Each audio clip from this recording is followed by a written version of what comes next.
thousands of different churches and pastors watch this program. This is a way to get that seat filled and to get people in your church and to reach and touch them and you know, help hurting souls, because there's millions of them out there. And like we were just talking while that Roland was going, so many people perceive the church as a courtroom instead of a hospital. You know, when I've sinned, when I've failed, people should run to the church, not run from the church. And I think you guys would agree. We couldn't agree more. Yeah, exactly. And that's why we made that particular video. We felt that we wanted to put on film what our heart is. Why are we making these movies? We funded AM, the two of us together. Yeah. And that's why. We didn't just put our careers on the line, we put our money on the line because we are passionate about filling empty seats. You know, once we were empty seats in church, and now it's filled in, and we're for others.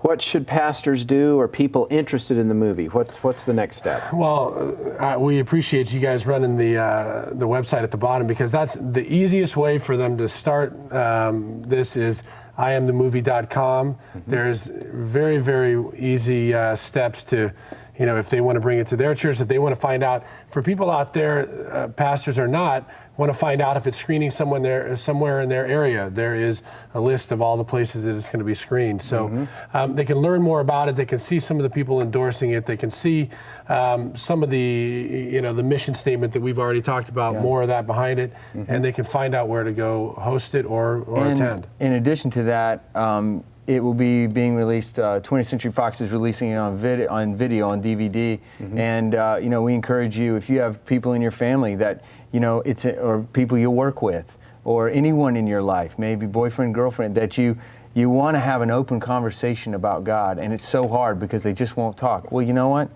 Rent the video, buy the video, watch it, and see if you can't have a conversation. Would this be a good film for small groups, Bible study groups? You know, help me out here.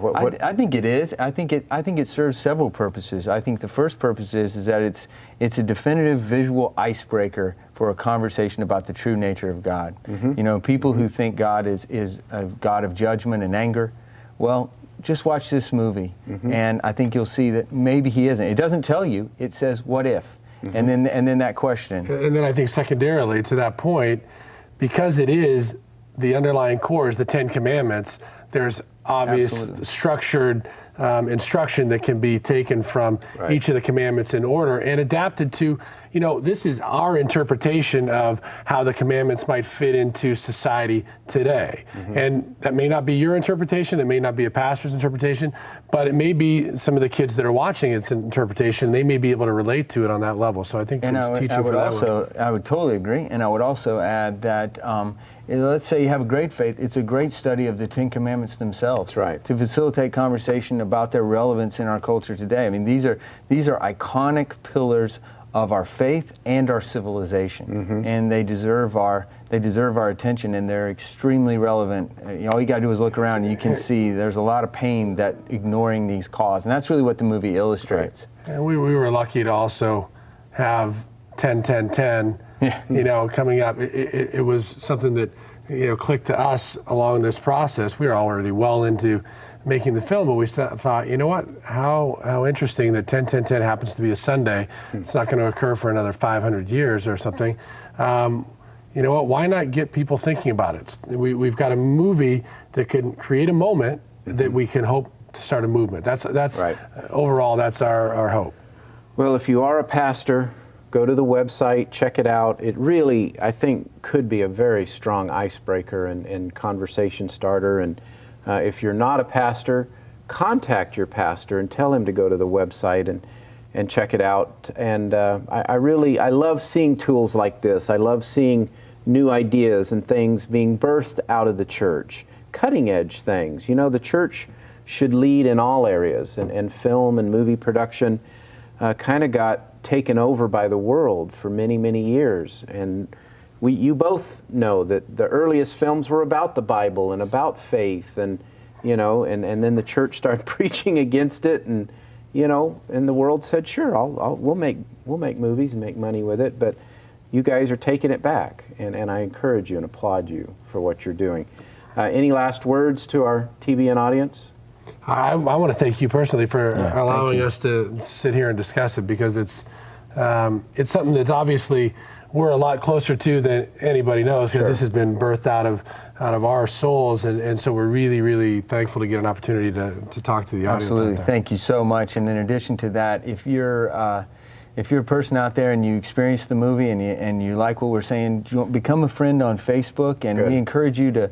Become a fan of I Am on Facebook. Go to the website. There's a Facebook link there, and tell us your story. Good. That's what we want to know, is how has the 10 Commandments and watching the film affected you, and what have you learned, and has it improved your relationships? Has someone you know gotten a new view of God? Because that's why we invested all this time, and we want to create.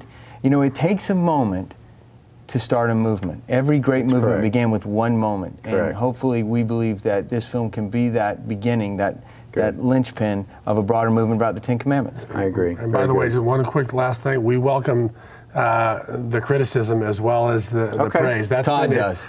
You'll take those and you want the praise. I played. He's got thick skin. I played in the big league 16 years. I had to deal with criticism. No, we learn from it just as much as we do from the praise. 250 home runs, 2,000 hits, 1,000 RBIs. Future Hall of Famer Todd Zeile? Come on. No. I mean, realistically. I think I've got a better chance for us to collect an Oscar someday than to be in the Hall of Fame. Oh, come on. I'd vote for you. I'll vote for you.